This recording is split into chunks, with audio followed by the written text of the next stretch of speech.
Olá, que alegria estar com você nesta programação especial do Outubro Rosa aqui no programa Vida em Foco, aqui na TV Evangelizar, que se preocupa tanto com a sua saúde e por isso durante todo este mês que nós temos especial voltado ao Outubro Rosa no Brasil, nós preparamos para você este programa especial. E é claro que nós estamos transmitindo para todo o Brasil, o sinal chega aí na sua casa via satélite, também pelo canal digital aberto e também estamos no YouTube TV Evangelizar Oficial. E hoje nós temos um formato diferente, com várias convidadas, várias profissionais, para que a gente possa entender de que forma então se precaver deste mal, que eu vou dizer assim, mas que tem cura, o câncer de mama. Então a gente vai começar com uma visão geral do Instituto Nacional do Câncer, o INCA. E vamos entender o papel deste instituto, a importância de sabermos os números para justamente poder agir de forma a combater o câncer de mama. E você está vendo que eu estou com mulheres super competentes aqui na bancada e daqui a pouco eu vou conversar com cada uma delas, mas vou apresentar aqui de uma forma geral. Eu vou receber a Daniele Mendes de Oliveira, seja bem-vinda, que é voluntária do Instituto Esperançar e também ex-paciente oncológica. Ela traz a própria história dela para que a gente possa aprender. Também vou apresentar aqui, na sequência, a Larissa Dovginski, que é nutricionista. É claro que a nutrição faz diferença tanto no tratamento quanto na prevenção. Então, teremos uma nutricionista aqui na nossa roda de conversa. Também está aqui com a gente a Isabela Vieira Beleze, que é médica psiquiátrica, um momento tão importante que nós precisamos saber de que forma trabalhar a nossa mente. E também estamos aqui com a presença da Natália Guazelli, que é advogada, ativamente envolvida na Comissão de Direito Sistêmico e vai nos explicar os direitos das vítimas, né? Porque tanta coisa muda na vida das mulheres que a gente precisa estar por dentro também da área do direito.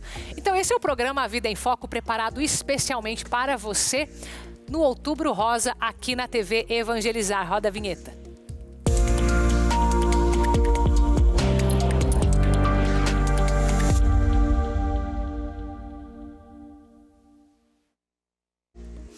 Vamos então para essa visão geral, que nós temos a oportunidade hoje de entender o Instituto INCA, o Instituto Nacional do Câncer. Eu vou ter a oportunidade de conversar com a Beatriz Knaip, aqui pelo Meet, ela que é tecnologista da Divisão de Detecção Precoce e Apoio à Organização de Rede, de DEPRE, da Coordenação de Prevenção e Vigilância Comprev. Então, eu agradeço, minha querida Beatriz, por estar disponível nesse momento para poder trazer para nós essa visão geral para todo o Brasil. Afinal, são números importantes, estimativas, que acredito serão a base até para políticas públicas, não é? Então, eu gostaria, minha querida, de te dar as boas-vindas e te perguntar, numa forma geral, o papel do INCA, por favor. Boa tarde a você, boa tarde a todos e todas que nos escutam e participam desse momento. Bom, o INCA, né, Instituto Nacional de Câncer, é um órgão do Ministério da Saúde, né, do governo federal. Ele está relacionado à Secretaria de Atenção à Saúde e ele é um órgão que procura apoiar e assessorar o Ministério da Saúde nessas ações de controle do câncer no país. Todas as estimativas que são feitas, todos os dados que o INCA divulga, ele divulga com o intuito de ajudar no monitoramento das ações e no planejamento dessas ações também. Ou seja, a partir dos dados que a gente consegue divulgar, é possível planejar as ações e também, ao longo do tempo, acompanhar se as políticas e as ações que estão sendo feitas estão sendo efetivas ou não, que precisa melhorar, o que precisa ter maior atenção para poder enfrentar o câncer de um modo geral, e especificamente, né, nesse Outubro Rosa, que é o foco, né, do tema, o câncer de mama. Interessante, acredito até por esses números que a gente tem hoje um movimento voltado todo a Outubro Rosa, né? Porque vemos esses números que são expressivos. Beatriz, e como que são coletados esses dados? De que forma que isso é feito? Nós temos alguns que a gente chama de registros de câncer de base populacional. Em alguns municípios, principalmente em algumas capitais, em algumas uma abrangência estadual, onde esses registros são responsáveis por coletar as informações dos laboratórios, dos serviços de saúde que tratam câncer, para, a partir dessas informações, conseguir identificar os casos que são diagnosticados e, a partir dessas informações, juntamente com outros sistemas de informação, como, por exemplo, o sistema de mortalidade, a gente consegue estimar alguns casos que a gente espera que aconteçam. É importante a gente ressaltar que, diferente de uma doença infecciosa, como um sarampo, a própria Covid, né, onde você tem um caso, né, específico, um caso único, né, ou que você tem um tempo específico, o câncer é uma doença crônica.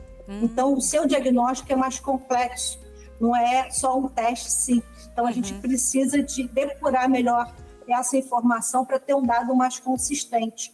Por isso que a gente tem esses registros, onde eles coletam, né, esses diferentes exames que são realizados para poder confirmar o caso e assim a gente ter o registro do que está acontecendo no país.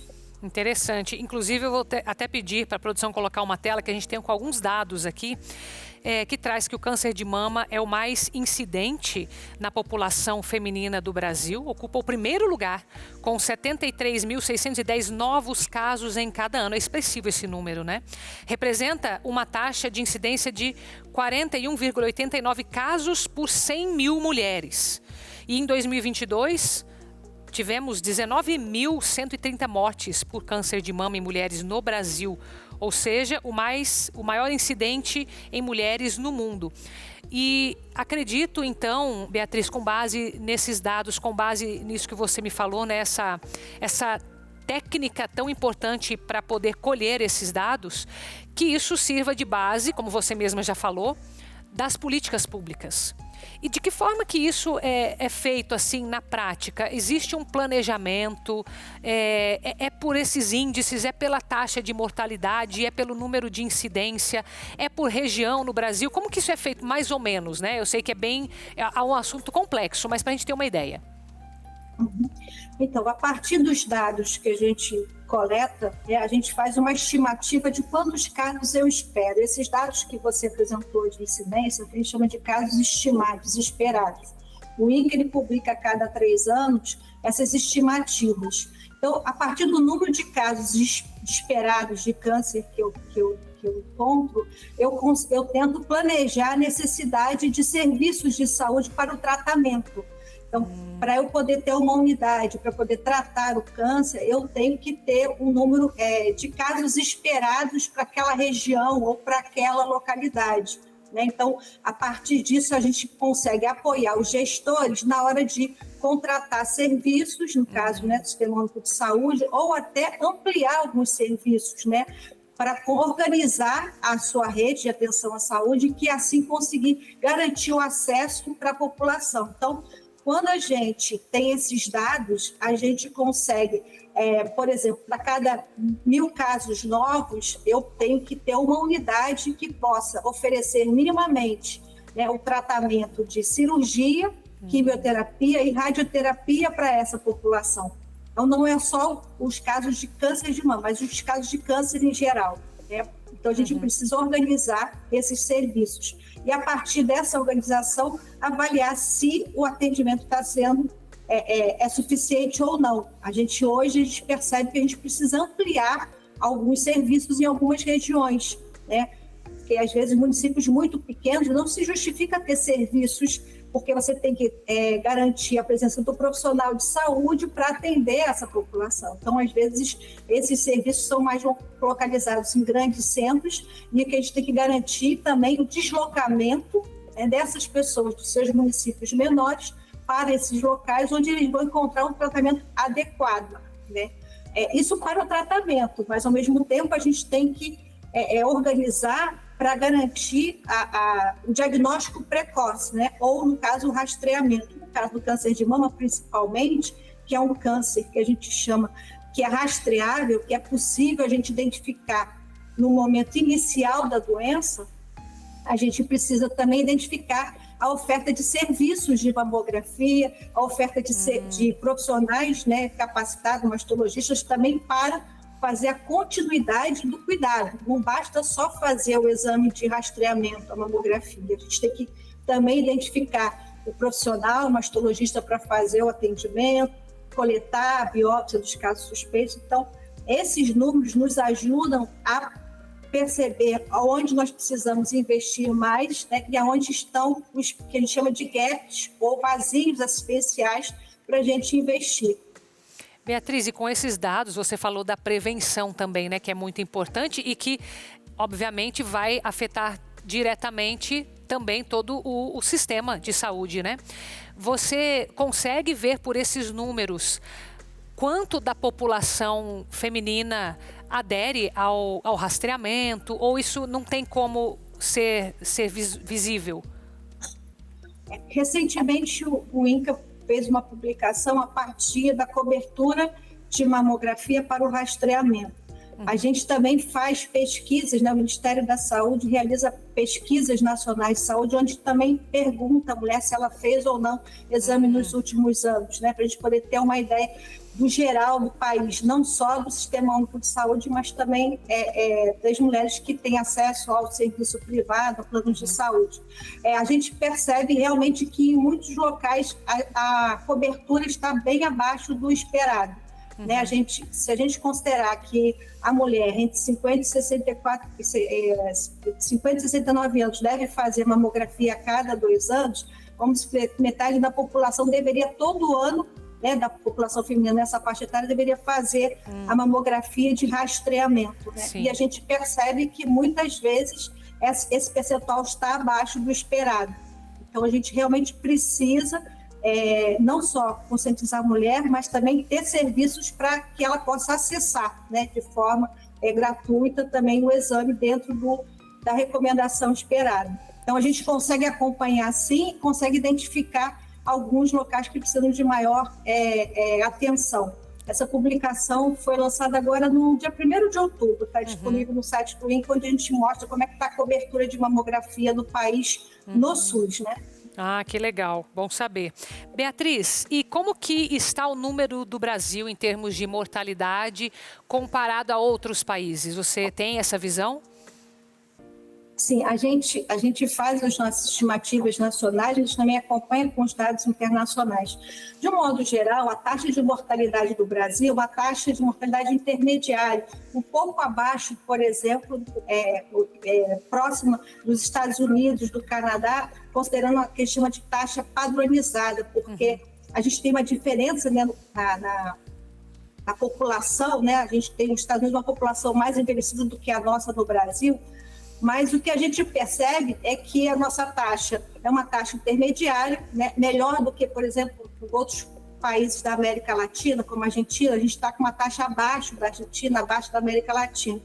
Mas o que nos preocupa? Porque quando a gente olha a taxa de incidência, que é a taxa de casos novos, né, pessoas que são diagnosticadas, os países, né, como Canadá, Estados Unidos, Austrália, eles têm uma taxa de incidência de casos novos muito alta, muito maior do que a nossa. E a gente tem uma taxa de mortalidade próxima da deles.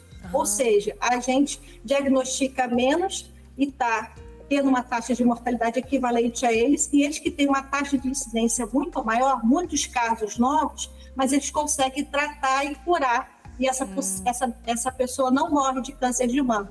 Então, o nosso objetivo com o rastreamento é identificar os casos de câncer. A gente pode ter um aumento da nossa taxa de incidência, mas o mais importante é a gente não ter essa taxa de mortalidade aumentando. O nosso objetivo é tentar fazer com que essa taxa de mortalidade ela caia conforme os anos vão passando. Esse é o objetivo que a gente almeja quando a gente faz, por exemplo, essa política de rastreamento do câncer de mama, que é o que teve sucesso em alguns países, como no Reino Unido, Estados Unidos, onde eles têm uma taxa de incidência muito alta, mas eles têm hoje uma taxa de mortalidade que está diminuindo consideravelmente. Interessante, Beatriz, porque esse número parece nos dar um caminho de que realmente, quanto mais a gente conseguir fazer os exames preventivos, claro, vai aumentar a incidência, talvez, porque a população estará sendo descoberta, digamos assim. Porém, a tendência é que diminua a taxa de mortalidade. E esse, acredito que seria o centro do porquê nós estamos falando disso hoje, de termos um mês inteiro dedicado ao Outubro Rosa. Quer fazer algumas considerações finais, minha querida? Eu acho que o principal é que, assim, o mês de outubro é um mês para a gente reforçar a conscientização, reforçar como é importante a gente estar atenta a qualquer alteração que ocorre nas nossas mamas, né? Ficar atenta aos exames, né, que possam diagnosticar precocemente a doença, ficar atento também aos fatores que levam ao desenvolvimento do câncer de mama, né? Que não é só a idade, o envelhecimento é natural, a gente não tem como reverter isso, mas a questão da alimentação, como a colega nutricionista vai falar um pouco, né, mais à frente. Mas, assim, o mais importante é a gente lembrar que esse é um mês de conscientização, mas o cuidado, né, a prevenção, a ficar atenta ao diagnóstico precoce é todo dia, né, os 30 dias, os 12 meses do ano. Esse é o trabalho que a gente tem que ter todos os dias, todo o ano inteiro, né, nessa prevenção e principalmente no rastreamento e no diagnóstico precoce do câncer de mama. Com certeza. E olha, agradeço, minha querida Beatriz Knaip, tecnologista do INC, por ter reservado esse tempo para esclarecer o papel importante que o INCA tem sobre a prevenção ao câncer de mama no Brasil. Muito obrigada, viu? Eu que agradeço a oportunidade. Um abraço, obrigada. E olha só, agora eu quero aproveitar que nós estamos então falando sobre saúde essencialmente neste programa especial, porque nós temos os nossos apoiadores, um recado especial sobre o magnésio para você. Acompanhe. Minha amiga, meu amigo, você que está acompanhando a programação, eu quero falar para você de saúde, eu quero falar para você do magnésio quelato. Ele tem o que a gente chama de biodisponibilidade, é uma resposta rápida para o seu organismo. Esse mineral é tão importante que ele potencializa as vitaminas no seu corpo. Você anda sofrendo com cãibras, espasmos musculares, muita dor muscular. Você que já passou dos 30 anos, o nosso corpo vai perdendo a massa muscular e aí o processo inflamatório vai avançando, a estrutura óssea fica mais exposta. O que o magnésio faz? Ele trabalha esse processo inflamatório, ele alivia a dor e trata as inflamações. Além de melhorar a sua mobilidade, se você está com dificuldade para subir escada, às vezes pegar um copo no armário dói aquela dor no ombro, aquela dor no pulso, e use o nosso magnésio para tratar essas inflamações e aliviar a sua dor.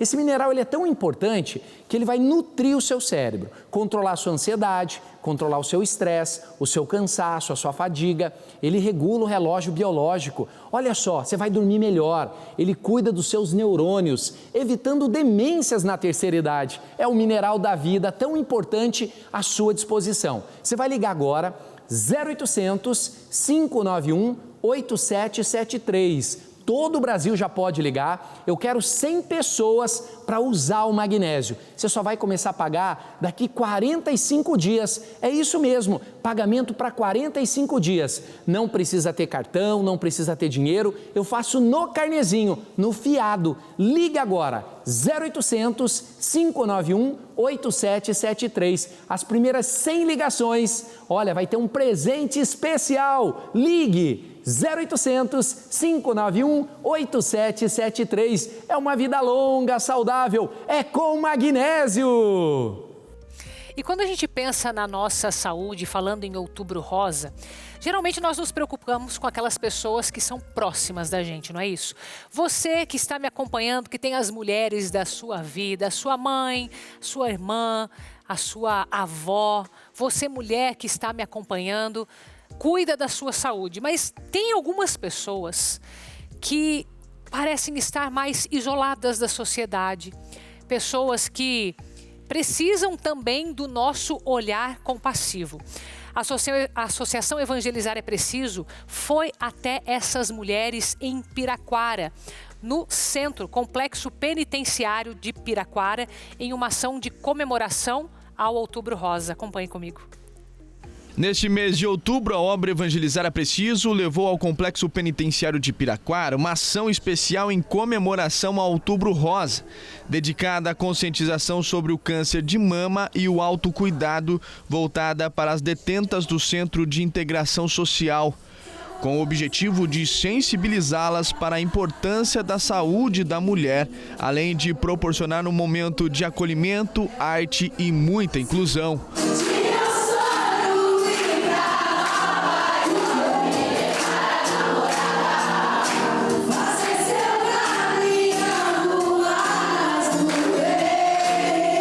O ponto alto do evento foi a palestra intitulada Vivendo em Tons de Rosa, um toque de cuidado com o câncer de mama, que abordou temas essenciais sobre a saúde feminina, enfatizando a importância do autocuidado, da realização regular do autoexame de mama e do acompanhamento médico. O autoexame ele é essencial, super importante, principalmente para a detecção precoce.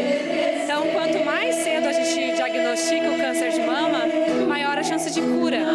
Por isso que é tão importante a gente fazer esse autoexame. Então é um ato de amor próprio. Uma manhã muito especial aqui no Complexo de Piraquara, trazendo conhecimento, trazendo informação, porque a gente sabe que informação salva vidas. O evento não apenas promove a conscientização, mas traz também informação, apoio emocional e união contra o câncer. Além da palestra, teve uma apresentação artística da cantora Adriele dos Santos, trazendo um momento de leveza e reflexão.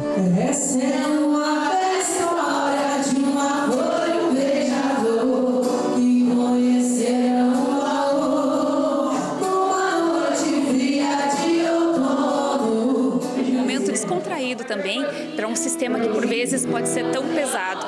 Então a gente traz essa leveza.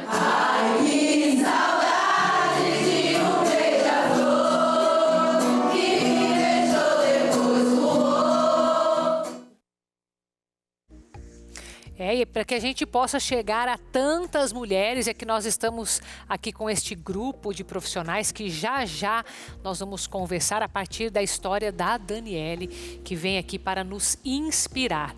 Então a gente vai fazer um intervalo bem rapidinho, tá? E você volta aqui comigo. Especial Outubro Rosa no programa Vida em Foco.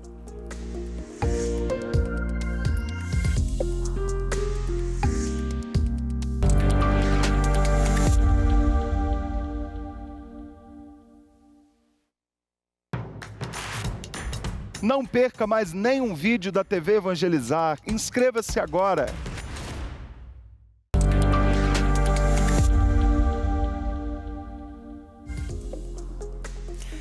Estamos nesse especial Outubro Rosa aqui no programa A Vida em Foco. A partir desse momento nós vamos fazer um bate-papo com todas as minhas convidadas de hoje, olhando para a história da Daniele, que inclusive correu, viu? Correu na Run the Pink, não é, Dani? Depois você vai me contar, mas antes, para você entender o que é esta corrida, o que ela promove, a gente preparou esse VTzinho para você. Acompanhe comigo.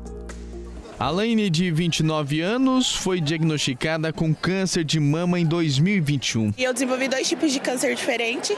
Graças a Deus estou em fase de cura, mas isso não foi motivo para me parar. A Juliana, de 26 anos, descobriu o câncer de mama no final do ano passado. Foi algo bem triste, acho que para mim e para os meus familiares, mas eu tive uma rede de apoio e uma equipe médica excelente. A Neolis também recebeu o diagnóstico de câncer. A atitude faz a diferença, a gente está tentando levar as coisas da melhor forma possível e já meu tratamento está próximo a acabar, se Deus quiser também. Segundo o Instituto Nacional de Câncer, o câncer de mama é o mais comum entre as mulheres no Brasil. Embora fatores de risco como predisposição genética e histórico familiar sejam importantes, o estilo de vida tem um papel crucial na prevenção e recuperação. A prática de atividades físicas, como a corrida, ajuda a combater a fadiga, melhorar o sono, fortalecer a musculatura e combater os efeitos colaterais da quimioterapia como a depressão. Quando a gente fala de corrida, do esporte propriamente dito, a gente fala da ativação cardiorrespiratória, né, e toda a mobilidade articular que a corrida faz, estimulando a mulher e as pessoas que praticam o exercício a deixar o seu corpo funcional. Eventos como a Run the Pink, criada em 2019 com o slogan "Quem ama, cuida, quem corre, ama", não é apenas uma corrida, é um símbolo de vida e superação. Muito além do esporte, o evento promove a união de mulheres que, assim como a causa que defendem, têm em suas histórias o poder de inspirar e encorajar outras mulheres a seguir em frente. Sociabilizar é o principal papel de um evento como a Run the Pink. Tem muita gente, né, sofrendo desse mal, que acredito eu que seja temporário, que todos vão se salvar. E eu fico muito feliz por ter ganhado essa prova e por ter mostrado para as pessoas que estamos todas juntas. Para muitas das participantes, na jornada contra o câncer, foi no esporte que encontraram resistência, cura emocional e apoio contra a doença. É um dos pilares para que a gente evite essa doença e para que não tenha mais recidiva, não passe por isso novamente. A caminhada, ela me deu novos ares, uma nova forma de ver a vida. É vida, né? Porque se a gente não tem uma boa atitude física, a gente não tem uma boa saúde, como que a gente vai enfrentar a vida? É sociabilização, é mulherada junto, é alegria, tudo isso, saúde, né, Dani? Tem uma foto sua que a produção resgatou ali, viu? Que para provar que você estava lá correndo. Olha lá, menina. Eita, é bom essas horas ter a foto, né?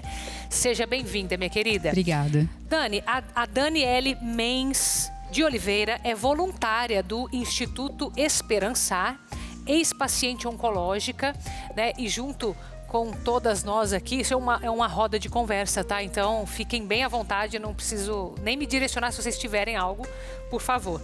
Mas, Dani, eu queria começar com a tua história, porque em cima, né, da tua história, você que inspira há tantos anos, tantas mulheres, a gente vai ouvir também a opinião de cada uma das profissionais. Então, conta pra gente, como que foi essa tua superação? Você hoje tem o Instituto Esperançar, conta pra gente um pouco. Então, eu em 2019 tive o diagnóstico, né? E eu sempre digo assim que a palavra é muito mais forte do que o tratamento. É mesmo? A palavra é muito intensa. A palavra, você fala câncer. A própria palavra? A palavra câncer, eu acho... O nome da doença. Muito intensa, porque quando você recebe o diagnóstico e fala assim, você tem câncer... A primeira coisa que eu pensei, na verdade, era que eu estava ali com um prazo de validade, né? E que a partir daquele momento eu não tinha muito Mexe com a esperança, você acha ou não? Mexe. Na hora, assim, eu fiquei, assim, muito perdida, né? E transtornada, assim, uma confusão de sentimentos. Eu imagino. O momento que a médica falou ali, então, pra mim foi... Você estava sozinha ou estava com alguém? Eu estava sozinha. Estava sozinha com a médica? Estava sozinha. Eu até... Falei pro meu marido assim, não precisa ir junto porque não vai ser nada. Sim. Então, foi bem complicado, assim. Foi uma surpresa. Foi surpresa mesmo. Em 2018, eu tinha passado um processo muito complicado com a minha filha, né? De ansiedade e depressão. E todos nós lá em casa sofremos muito. E em 2019 eu pensei assim, não vai acontecer isso, né? Deus não vai permitir uma coisa dessas depois de todo o sofrimento que eu tive o ano passado, né? Mas enfim, eu tive o diagnóstico e eu acho que o mais importante ali no momento foi ter que, assim, claro que na hora, assim, eu fiquei muito impactada ali com o diagnóstico e tudo mais, mas... Algumas horas depois eu comecei a refletir e assim, eu nunca questionei Deus por que eu tive câncer, né? Nunca falei, Deus, por que eu, né? Eu simplesmente aceitei, né, esse propósito, porque eu acredito que em tudo a gente tem um propósito, né? E eu sempre tive muita vontade de sair e falar de Deus também, né? Que isso também foi um milagre de Deus na minha vida, né? Então, eu sempre via, né, os missionários irem na minha igreja e eu falava assim, eu queria tanto... Isso antes dessa tua história. Antes da minha história. Então, eu sempre tinha vontade, sempre pedia para Deus que eu queria fazer parte de algo para que eu pudesse servir a Ele de forma, né, de forma prática. Mas eu não imaginava que fosse dessa forma. Assim, a gente não entende todos os mistérios, mas ele nos conhece. Eu acredito nisso, que exatamente. Ele faz o que é o melhor para cada um, né? Muito específico. Sim. Dani, me conta só uma coisa. Você foi uma paciente que ia atrás daquele rastreamento que a gente conversou ali no começo, dessa prevenção, ou você foi por um outro motivo atrás desse diagnóstico? Então, na verdade, eu nunca tive nunca tive o costume de me autoexaminar, ou, né, eu já tinha 40 bem tranquila com isso. Bem tranquila. Eu tinha 41 anos já quando eu fui diagnosticada e ainda não tinha feito a mamografia. Nossa. Então, assim, isso nunca tinha feito na vida, assim? Nunca tinha feito. Então, até serve de alerta aí para as meninas, né? Porque eu nem me importava com isso. E um certo dia eu resolvi fazer o autoexame, né? No banho. Vou fazer o autoexame. E senti. Nossa. E a partir do momento que eu senti, eu já corri para, né? No dia seguinte eu já fui lá, fiz a mamografia, fiz ecografia, né? Então foi um processo bem rapidinho, assim. Só o exame mesmo, o exame mais preciso que eu precisava para determinar que tipo de tratamento que eu ia ter, né? Que se ia ser químio antes, cirurgia antes, né? Então eu precisava de um exame específico. Esse exame demorou um pouquinho. Então, quando eu comecei a fazer a quimioterapia, o nódulo que estava com 2,1 quando eu descobri, estava já com 5,4. Então o crescimento foi muito rápido, assim. E o tratamento foi complicado, né? Não foi fácil, foi bem dolorido, assim. Eu digo assim, até em questão emocional mesmo. Momento de perder cabelo, momento, né, de começar ali com o tratamento naquela bomba de medicamento, né, porque é uma bomba muito forte, né, ele mata as células do câncer, mas ele também mata as células boas, né. Então, eu me senti assim muito vulnerável na questão assim da minha autoestima, de mulher mesmo, assim, sabe? Mas graças a Deus, né, eu tive todo o suporte ali, todo o apoio do meu marido, dos meus filhos na época, graças a Deus. A família conta nessa hora, né? É muito importante. E até porque tem uma estatística das mulheres que são abandonadas que é 70%. E eu não acreditava nessa estatística. A partir do momento que eu comecei a viver nesse mundo, que eu comecei a conversar com as meninas, que elas falavam, eu fui abandonada pelo meu marido, fui abandonada pelo meu namorado. Você tá falando aí, a gente separou um VT. Produção, prepara ali pra gente colocar, porque eu quero pegar o gancho. Porque é sério isso, né? É um momento já difícil para a mulher, mas infelizmente existe essa estatística. A gente tem que até aumentar as nossas orações. Acompanhem com a gente essa matéria. O diagnóstico de câncer de mama vai muito além da luta física e emocional. Ele afeta diretamente os relacionamentos, principalmente entre casais.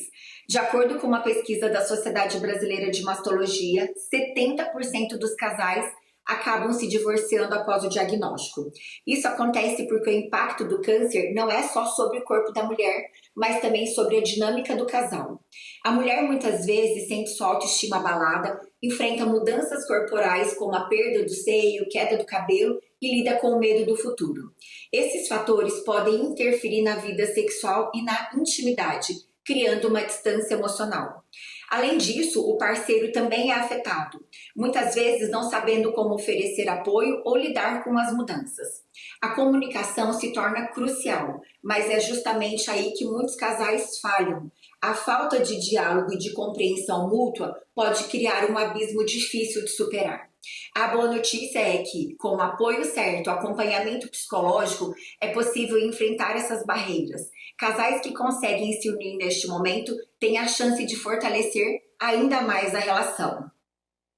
Inclusive, eu queria focar aqui, eu sei que o número assusta, né? Falar 70% dos casais acabam tendo um problema, mas eu sou aquela pessoa que eu gosto de olhar os fatores de sucesso. Então, se tem 30% que dá certo, eu quero entender o que esses 30% fazem, porque todos os outros têm a mesma chance, eu penso assim, né?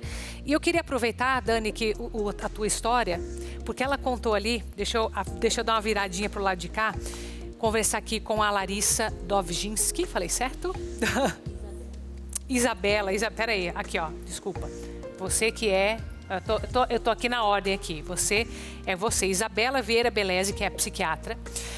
Isabela, A Dani mencionou ali esse susto inicial né? É sempre uma surpresa. Eu acredito que sempre vai ser uma surpresa. Ninguém espera uma notícia dessa. E com isso já talvez uma desesperança mesmo, porque no caso ela estava vivendo já uma situação difícil com a filha. Quem não tem outros problemas, né? Acredito que, não sei até se existe alguma pesquisa nessa área que relacione, mas o como que se deve agir? Tem algo que a pessoa possa fazer? A gente está falando de prevenção aqui, mas existe prevenção nesse sentido quando existe uma surpresa de notícia? É difícil falar em prevenção nesse momento ali de tanta dor, né? É claro que para prevenir os transtornos mentais, como a depressão, que é o transtorno mental mais comum na pessoa com câncer, e aqui a gente está falando especificamente do câncer de mama, né? O transtorno mental mais comum é a depressão. Então, como que a gente previne um transtorno mental? Cuidando da nossa saúde, né? Então, a gente tem que cuidar da nossa alimentação. A gente está aqui com a nossa nutricionista para falar sobre isso. Praticando atividade física, tendo uma boa rede de apoio. Então, tendo ali os familiares ao nosso lado, convivendo com pessoas que nos fazem bem, tendo momentos de lazer, sono de qualidade. Então, tudo isso engloba ali quando a gente fala em prevenção de transtornos mentais, tá? Mas, falando mais especificamente aqui do câncer, quando a gente recebe um diagnóstico do câncer, ele vem ali com um impacto muito maior do que na nossa saúde física, né? E por quê? Porque junto com o câncer, o diagnóstico do câncer, vem muito medo, muita preocupação, muita frustração, muita raiva. Muitas vezes essa mulher ela vai ser isolada socialmente, ela vai ter a família ali se afastando dela, ela vai ter que se afastar do trabalho.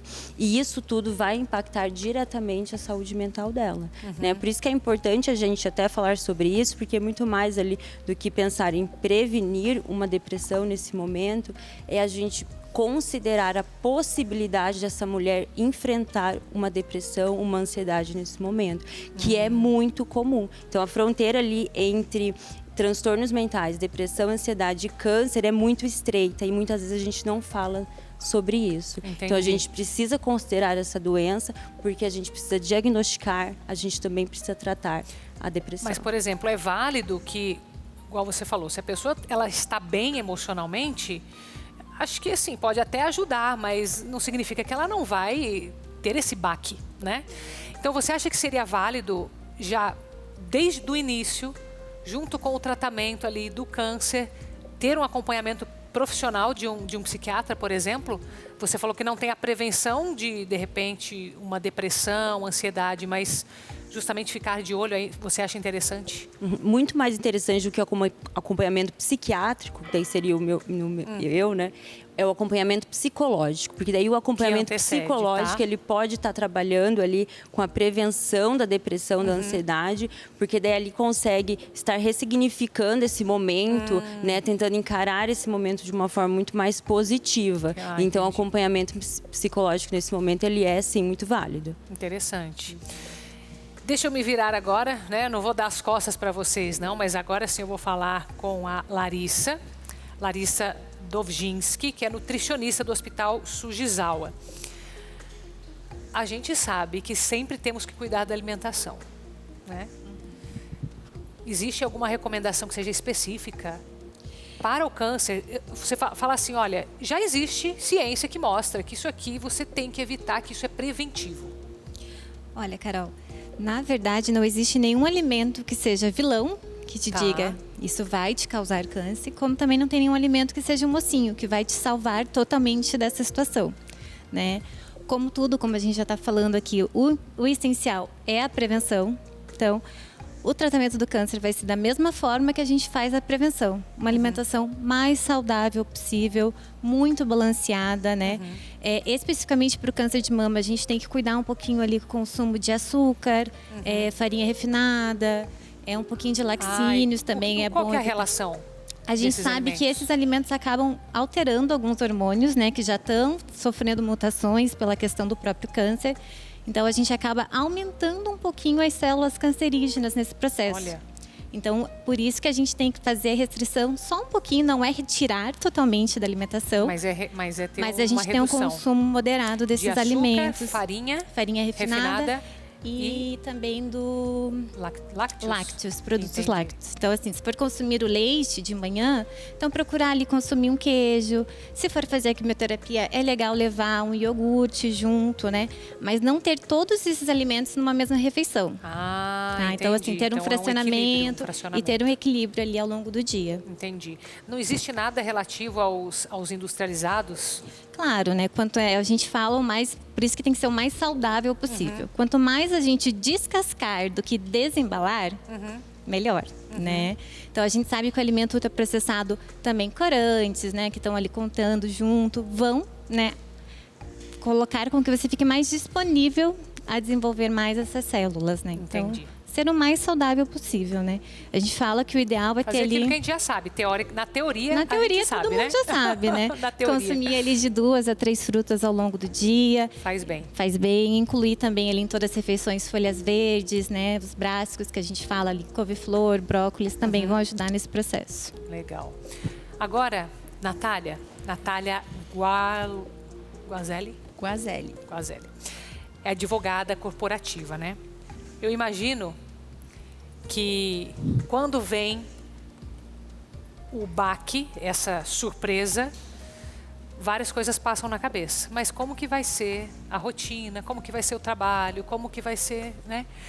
E aqui acho que é onde você vai contribuir muito, porque olhar para esses direitos significa assumir que, pelo menos temporariamente, a mudança é grande na vida de uma mulher com câncer de mama, certo? Sim, Carol. Inclusive, como a Dani comentou, o câncer é uma doença estigmatizada. Então, quando as pessoas recebem esse diagnóstico de câncer, vem como se fosse uma sentença de morte, algo muito grave, como de fato é. Mas ele não impacta só na questão da saúde. A questão do trabalho, a questão de garantia de uma remuneração, de uma renda também é importante. E por que eu digo isso? Porque a questão do diagnóstico do câncer, ele é muito casuístico. Então, cada pessoa vai demandar um determinado tipo de tratamento. Então, o diagnóstico em si não quer dizer que a pessoa está incapaz para trabalhar. Então, é importante que o médico, através do diagnóstico, do laudo, ele determine o tipo de tratamento que essa pessoa vai ser submetida e, a partir daí, vai se avaliar. Precisa afastar do trabalho? Não precisa? Qual é o tempo de afastamento? No caso de afastamentos superiores a 15 dias, essa pessoa precisa ser encaminhada ao INSS para que ela receba, então, o auxílio-doença. Para o recebimento do auxílio-doença, ela precisa passar por uma perícia médica do próprio INSS, que vai determinar o tempo de afastamento. Se vai ser 60 dias, né, um mês ou mais, enfim, de acordo com o caso concreto daquela paciente. E a partir daí essa pessoa fica afastada temporariamente, inicialmente, e o pagamento dessa renda é feito através do INSS. Então a empresa por si só não tem nenhum prejuízo financeiro com o afastamento. Então eu sempre converso com os clientes que esse diálogo, essa promoção de campanhas, ela é fundamental. Inclusive porque, como a Dani falou, o diagnóstico precoce, ele previne um mal maior, um adoecimento, né, mais severo. Então, quando as empresas também participam dessa forma ativamente com a prevenção, elas estão colaborando com a saúde das suas funcionárias. De uma forma ativa, de uma forma preventiva, inclusive. Dani, qual que era a sua maior preocupação quando você recebeu a notícia? Que de repente você quer fazer uma pergunta direta para as meninas aqui? Acho que a minha maior preocupação era a questão do tratamento em si, né? Do medicamento, o quão ele ia ser invasivo, né? Ou não. E o medo que eu tinha, né? Então, a minha preocupação era essa, assim... como que vai ser? Tipo, será que eu vou ficar na cama durante muitos dias? Será que eu vou emagrecer, engordar? Então, assim, eu tinha muita preocupação com o que ia vir pela frente, porque para mim era tudo muito novo, né? Eu não sabia o que enfrentar. Nem eu, nem meu marido, nem os meus filhos. Então, para mim era incerto, né? Tudo incerto. Até complementando assim, nesse momento que a gente fica totalmente perdida, né? tudo bem que eu tive todo o apoio do meu marido, mas nesse momento é muito importante uma rede de apoio de fora, de uma ONG, de uma associação, de algo nesse sentido. Então, você faz no seu instituto também, né?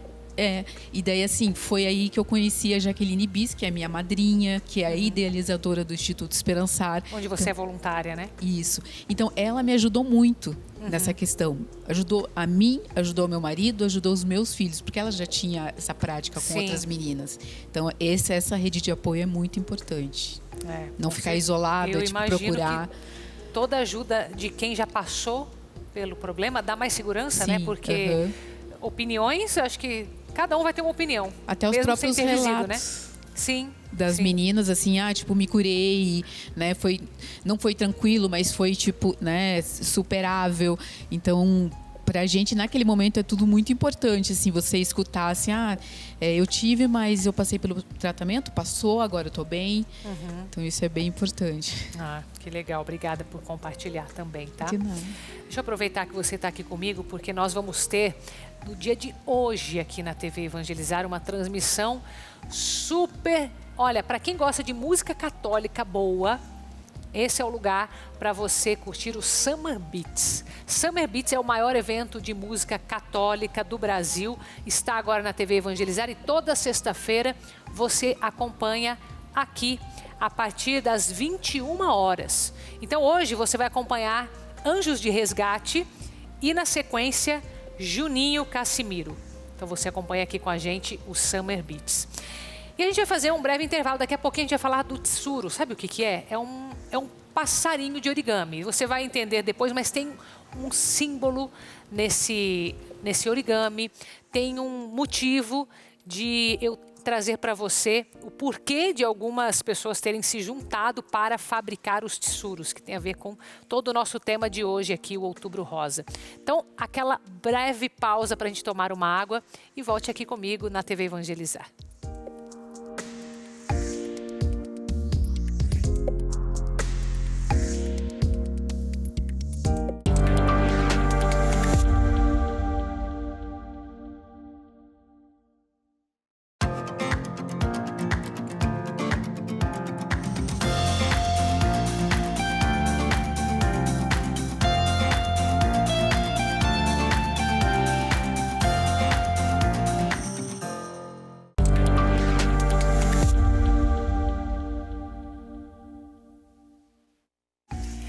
E esse programa especial Outubro Rosa aqui na A Vida em Foco TV Evangelizar conta com apoios especiais também. Então eu quero chamar você para prestar atenção nesse recado da Vision X.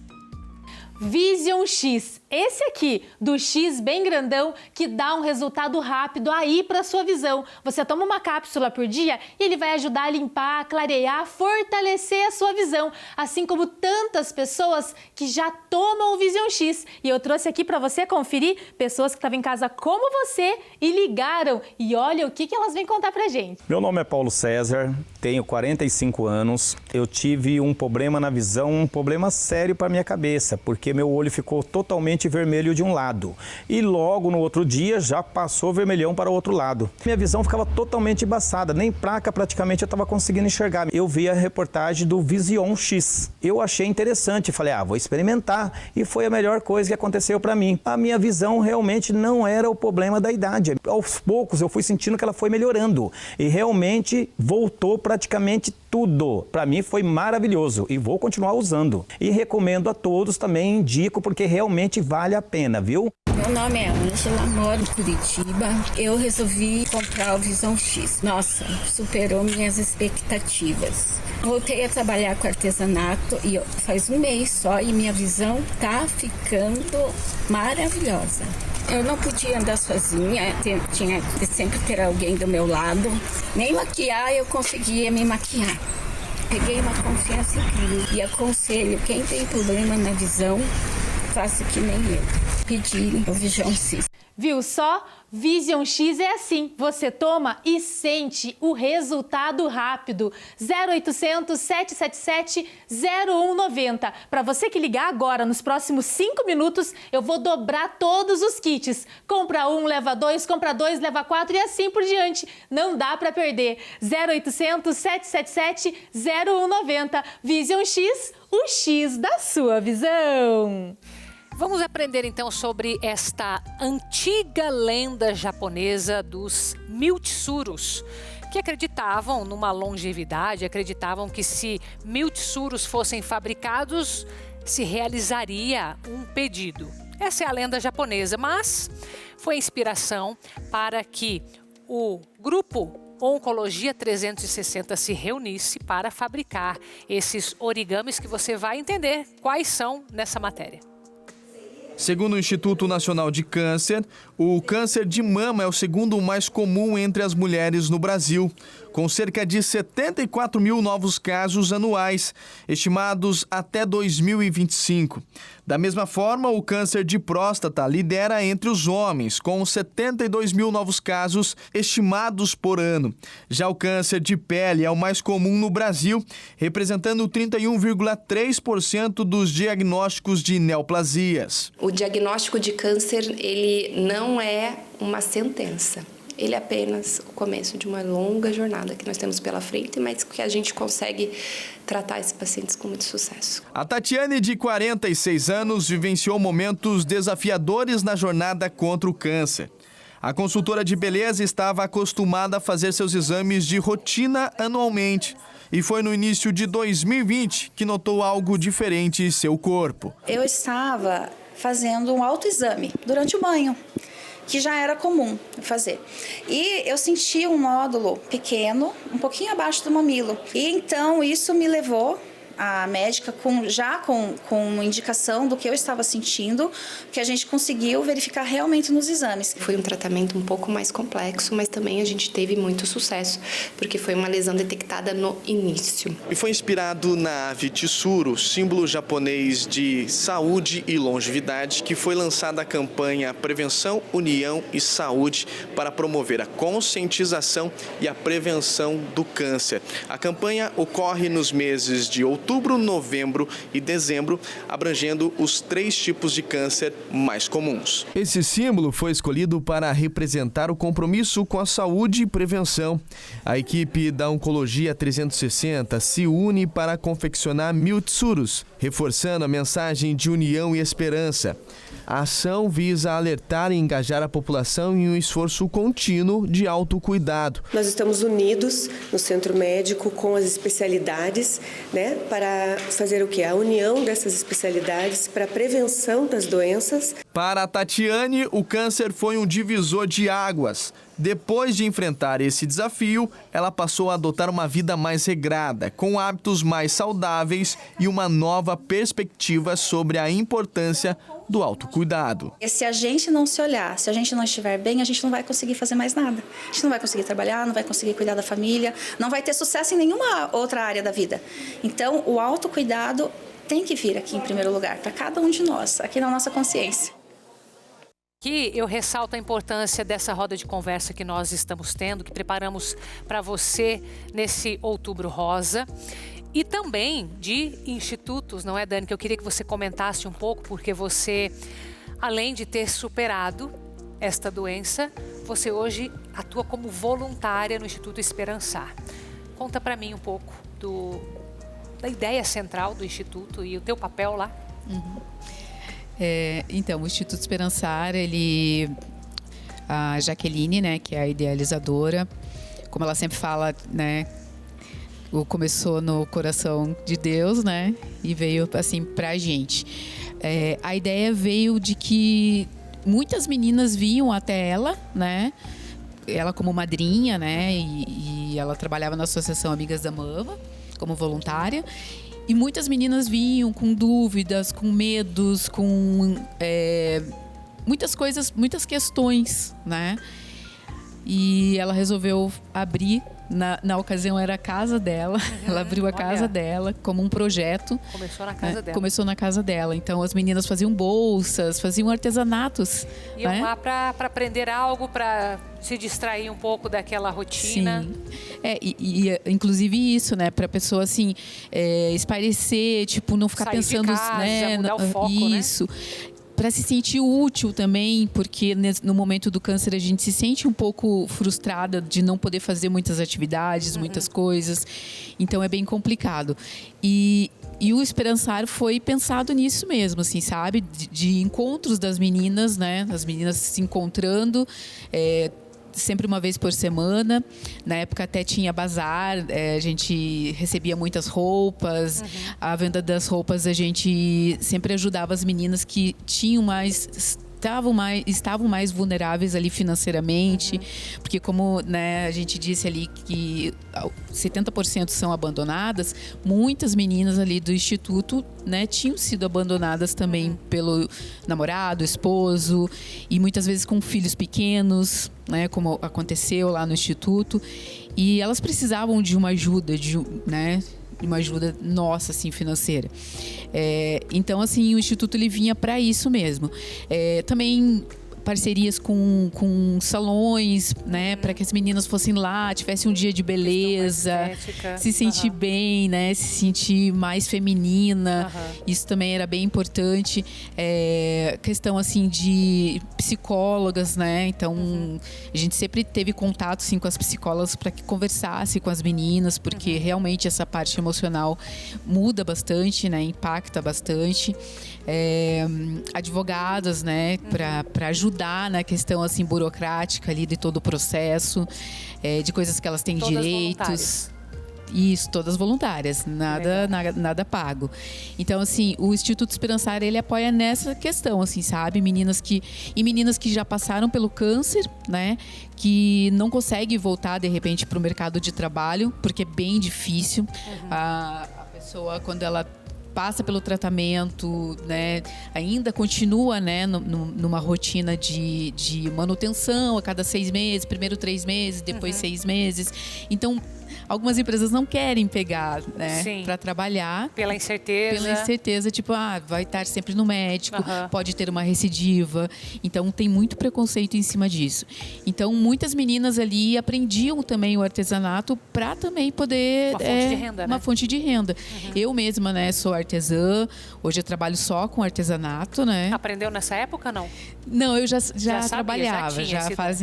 Fazem 15 anos que eu trabalho com artesanato. Que legal. Mas, assim, ali eu me aprofundei mais, assim. Como a gente muda muito o nosso pensamento, eu na verdade, ressignifiquei muita coisa, né? Depois, assim, do câncer, assim. Muita coisa que eu dava valor, né? Hoje eu não dou mais. Não tenho muita importância. Mudaram as prioridades. Mudou, exatamente. Né? E muitas coisas que eu dava muito valor, aliás, que eu não dava valor, hoje eu dou muito mais valor, né? Que é a questão da atividade física, que eu não fazia. Eu era bem sedentária, da alimentação, assim, toda desregrada, né? Eu era muito indisciplinada na questão alimentar. Isso você mudou. Então eu fui. Então você está muito melhor hoje. Exatamente. Então eu sempre digo assim que o câncer veio para minha vida para me ensinar muita coisa. Né? Então ele me curou não só do câncer, mas ele me curou de muitas coisas, assim, de pensamentos, emoções e acredito até que no momento ali que eu fiz o tratamento, a minha família se uniu mais, assim, sabe? Então foi bem interessante, assim. E o Instituto Esperançar, ele traz isso, né? Esse ajuda, né? Para as meninas ali que são... Esse acolhimento, né? Esse acolhimento, assim, esse abraço mesmo. E ali mesmo é uma família, né? Esse ano eu não pude estar tão ativa no Instituto, porque eu estava cuidando da minha mãe idosa, né? E também tive depressão no início do ano. Tudo por conta do, né? Do câncer, das minhas reconstruções que tudo, deram problemas. Então, assim, tudo vai... Pega um conjunto de muita coisa. Até por isso que é muito interessante, né? Você fazer antes o acompanhamento junto ali com o psicólogo, para depois você não ter, né, a longo prazo você não ter essa depressão ou algo nesse sentido, porque eu não fiz esse acompanhamento psicológico. Eu tive ali o suporte, eu tive o suporte ali do Esperançar, eu tive suporte de amigos, eu tive suporte da minha família em casa, mas eu não busquei uma psicóloga, um psicólogo.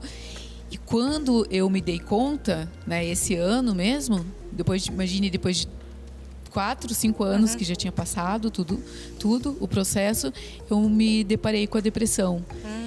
E assim, a depressão veio com tudo, assim, veio muito intenso. Então, esse ano, assim, além da depressão, eu estava cuidando da minha mãe, então no instituto eu não pude estar presente tão ativamente. Sinto bastante falta, assim, porque realmente ali a gente se sente bem, a gente se sente valorizada, né? Valorizada, Então, eu sinto essa falta, assim. O Instituto Esperançar, assim, é muito importante para mim. Bom saber, né, que você faz parte, que ele tem esse peso na recuperação, na prevenção também, mas acho que nessa fase crítica é bem importante, né? Você disse que queria complementar algo, né? Quando a gente saiu para o intervalo, fica à vontade.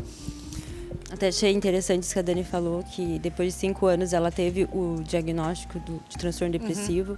E é importante a gente enfatizar que a mulher que recebe o diagnóstico de câncer, ela tem uma chance maior de desenvolver a depressão, principalmente no primeiro ano após o diagnóstico, mas isso se estende até 10 anos depois do diagnóstico. Então, ela é um momento ali que ela tem que ficar de fato a gente tem que ficar atento ao que nós estamos vivendo, né? Não só pelas estatísticas, porque isso pode variar bastante, né? Isso. E o apoio familiar, ter uma boa rede de apoio, que muitas vezes vem ali de um instituto, isso diminui o risco de desenvolver depressão. Olha. Então, é extremamente importante. Por isso que você serve de falta, alerta, né? E eu até acho importante frisar um outro ponto, né? Por que é tão importante a gente falar de depressão na mulher com câncer? Porque a depressão não tratada na mulher com câncer aumenta o risco do tratamento. Então, piora a evolução do tratamento, enquanto ela está em tratamento, e aumenta a chance de uma recidiva. Então, é muito importante a gente olhar para a saúde mental. Sim. Vocês querem fazer algumas considerações finais? Eu gostaria de fazer um comentário em relação ao que a Dani falou sobre essa questão do pós-tratamento, né? Quando a pessoa retorna ao trabalho, também é comum em alguns casos que ela seja demitida. E aqui eu queria fazer um alerta que a demissão por conta do câncer, ela é considerada uma demissão discriminatória. E aí a pessoa que passa por esse tipo de situação, ela pode buscar a Justiça do Trabalho, buscando ou a reintegração, né, voltar a trabalhar na empresa, ou essa pode ser convertida em indenização. Então ela vai receber de forma pecuniária pelo tempo de 12 meses. Então é bem importante a gente conscientizar que o câncer não pode ser o motivo de uma demissão. E se ficar demonstrado que este foi o motivo, a empresa pode então ser acionada na Justiça do Trabalho. Tá, só para entender se existe alguma preparação, alguma exigência de documentação que a paciente precise guardar, enfim, ou de repente o próprio médico que acompanhou, como que é? Provavelmente essa pessoa faz todo um acompanhamento, né? Se dentro do quadro da empresa não tiver outro motivo que justifique, por exemplo, uma questão de prejuízo financeiro que a empresa esteja passando, uma necessidade de readequação de quadro por conta das funções, isso pode ser ali uma evidência em relação à discriminação por conta do câncer. E aí outros meios de prova, como por exemplo áudios, vídeos, mensagens que tragam indícios de que ela está sendo discriminada, também podem ser objeto de prova na Justiça do Trabalho, além da prova testemunhal, né? Alguém que presenciou, que observou que essa pessoa estava recebendo um tratamento diferenciado após o retorno às atividades, ou que algum comentário na empresa também pode ser utilizado através de testemunhas. É bom saber, né, que a gente precisa. Ninguém pensa nisso, como você falou, né? Mas estamos aqui para conversar sobre isso. Uma coisa assim que eu queria ressaltar também, a questão assim de eu começar a correr, né? Fez muita diferença para mim, para minha vida, assim, sabe? Porque até na questão emocional ela melhorou muito. a minha... Tem tudo a ver, né? Tem muito a ver, né? A atividade física e emocional estão ligados, né?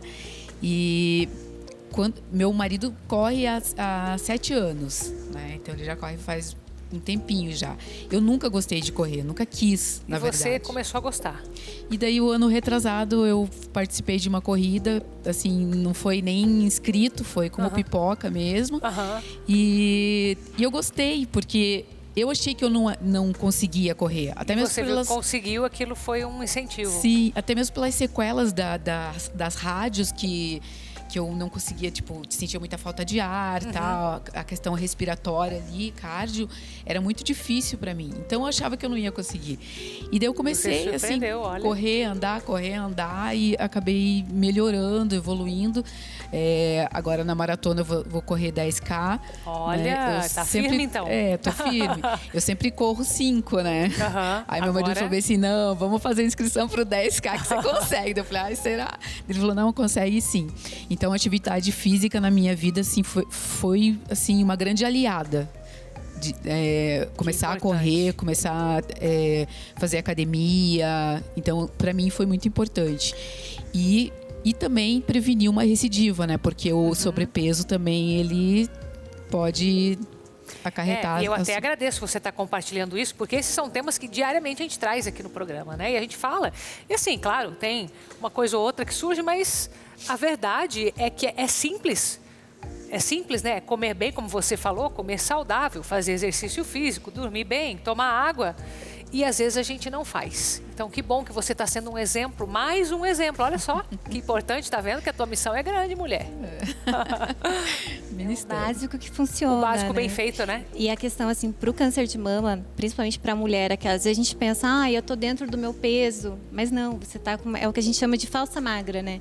Você tem uma taxa de gordura muito grande no teu corpo. Então é importante olhar essa... É IMC que você está falando ou não? Não, o IMC é um dos que a gente usa para fazer essa aferição, mas é a composição corporal. Então é a nossa questão, que uma atividade física fortalece a nossa massa muscular, né? Então, além de fortalecer, a gente ganha massa muscular e perde tecido adiposo, que é a gordura. Então, isso também é muito legal para a gente, né, evitar recidivas aí. Então, assim, é o básico que funciona. Agora, conta uma coisa para mim, que a gente sabe também que é importante tomar água, né? A hidratação é importante para essa relação até durante o tratamento, né? Muito, preventivo, né? Também. Muito importante. Uma questão que a gente às vezes escuta bastante em consultório, mas doutora, eu não consigo tomar água, eu fico muito nauseada durante o tratamento, é mais difícil.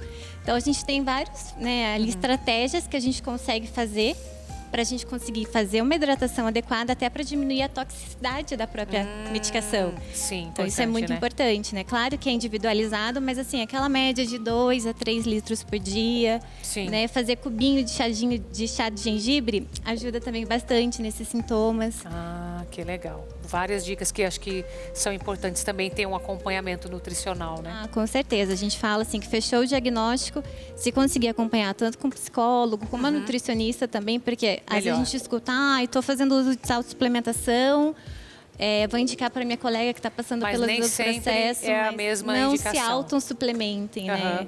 Então é tudo muito avaliado individual. Eu queria agradecer vocês individualmente por estarem aqui, fazer esse programa especial hoje.